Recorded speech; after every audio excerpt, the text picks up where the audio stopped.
Welcome back to another video.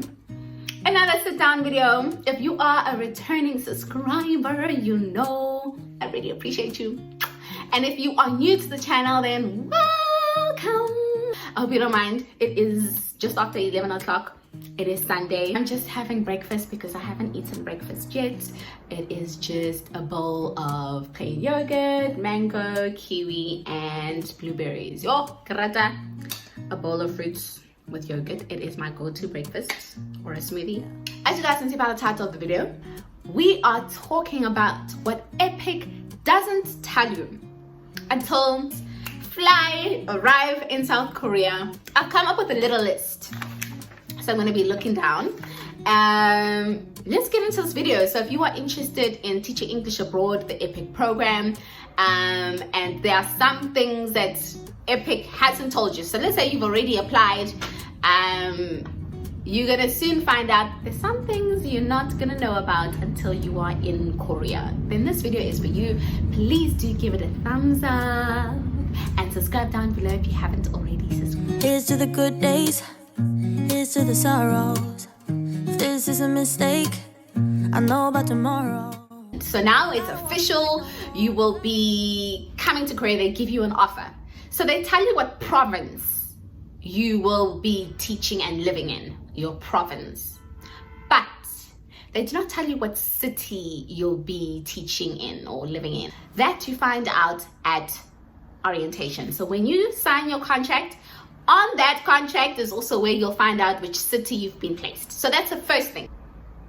The other thing is when you sign your contract, that's also the other place where you'll get to see the name of your school. So you don't know which school you'll be teaching at until you are sitting there in front of your contract. Only there do you know, oh, that's the name of my school, which means, oh, let me Google it. So that's only then you get to find out which school.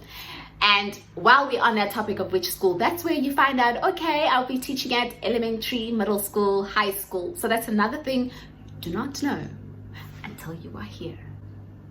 Then, while we're on the topic of school,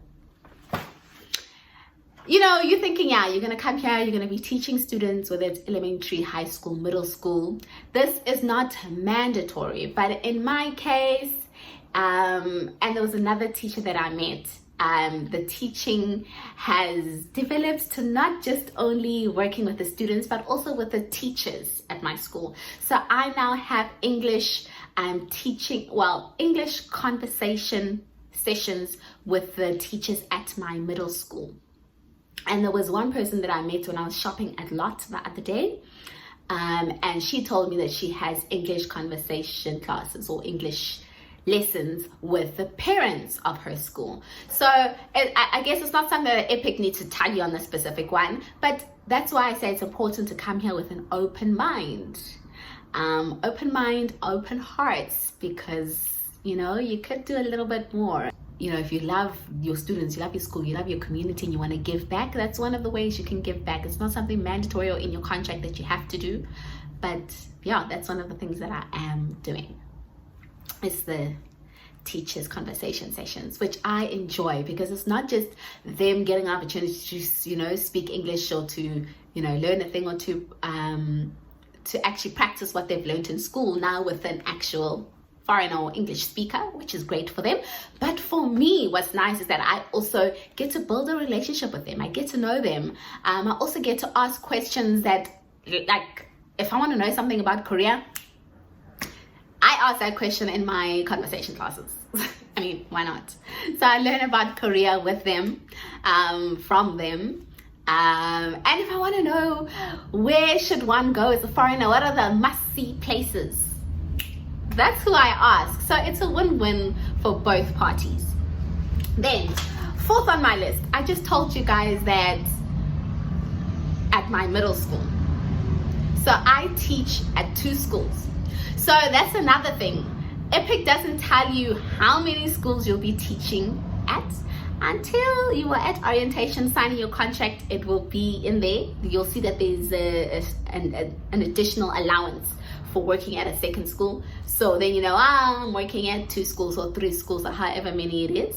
The max I've heard is someone working at 5 schools. I don't know if there's more. If you're watching this video and you're in South Korea and you're teaching at more than 5 schools, please add it down below.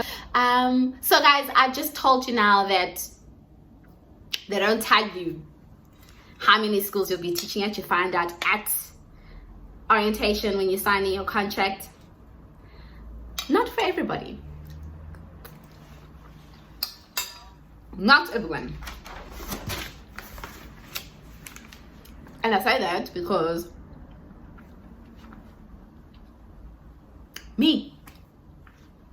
my contract didn't say anything about an additional school, and I didn't see the additional school allowance on there. But when I got to my school and I was given a tour of the school and showing my office, I got my timetable. Timetable said on 2 days of the week, which is Tuesdays and Wednesdays, I will be teaching at middle school. Wait, what? Middle school? Me? Second school? Me? So that's how I found out that I will be teaching at 2 schools. So yeah, guys, please don't get shocked if that happens to you. It's normal to be teaching at more than 1 school. And also it's normal to not know that in orientation and to find out when you actually start teaching. So yeah, guys. The next point is you don't know the size of your school until you actually get to your school, or you Google it when you're at orientation. So you won't know how many students you'll be teaching till you actually start teaching. What is another thing that I've got listed? Also the type of teaching strategy that you and your co-teacher will be adopting. So that's not something EPIK can tell you, because it's different from school to school and it's dependent on your co-teacher and how you guys are going to work together. That's something you're going to just have to figure out as you go along. And I'm noting this is important because my sister and I came together and their teaching strategy is different to the one that I have, as well as in my own case, the teaching strategy in my middle school and my elementary school is different. So I'll talk about me first. So at elementary, I teach grade 3, 4, 5, and 6. There isn't a Korean English teacher for them, so I don't necessarily have a co-teacher, but when they come to my class, they come with their homeroom teacher. So they'll come with their homeroom teacher. I obviously teach the whole full lesson, 40 minutes. And then the co-teacher is there in case he or she needs to translate anything that gets lost in translation, or I give them instructions and they're not understanding and they need to have the instruction put in Korean, especially when I'm doing games or activities. I may need it. What else? Yeah, and for discipline. If you need to discipline the kids, I find it goes better when the Korean teachers disciplining them in their own real language than me trying to. But I haven't had any discipline issues in the classroom. Thank you, Lord. It's been good so far. I love my kids. So that is elementary school, where I teach a full 40 minutes on my own. And with grade 4s, their homeroom teacher is not always there. Sometimes it's just me and the students. But yeah, that's what happens in my classroom. It's me for the whole 40 minutes. I decide, there's a textbook that tells you what the lesson is and the vocabulary they need to learn, the key expressions. I then have freedom on how I want to teach it, what games and activities I want to add in for them to be able to practice the language and to get to a point where they're producing it on their own. So I decide what I do in my classroom with elementary. Oh, and I do have after school English. After school English, there isn't a Korean teacher there. It's just me and the students. There isn't a textbook or curriculum I need to follow. I just need to figure out what I want to do. Now, that's the same for all after schools. Doesn't matter what school you go to. It will just be you in the classroom with the kids. There won't be a textbook. You need to decide what you want to do. Put together your own lessons. But what's different with after school and normal day classes is that I also have after school English with grade 1 and 2. So if you don't already know, in South Korea they start learning English in grade 3. That's in 3rd grade elementary. That's when they start learning English. So 1 and 2, when they come to me after school, Jesus, Lord, I always say, Lord, please help me. Because remember, they don't know much English. They do know a few vocabs, like if I have flashcards of an apple, lion, tiger, that they'll know a few of those flashcards that I've got, which is great, and the colors, which is great. But don't expect a lot from them, Shem, especially when it comes to making sentences. They're only at naming things when you show them the picture. That's about it. Yeah, guys, it's a learning curve, which I am enjoying. I'm really enjoying learning and, you know, growing my skill as a teacher in the English classroom. But yeah, that's something else. What else? Why I'm making this distinction between elementary and now middle school. I'm going to tell you about middle school.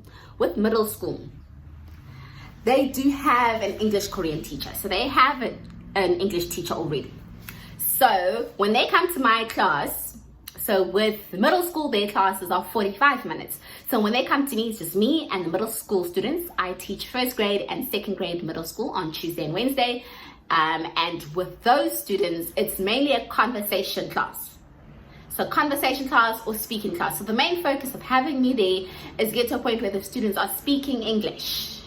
Conversation. That's the whole point of coming to English class with me when I have them. That's the focus. They already have the English teacher who's teaching them English.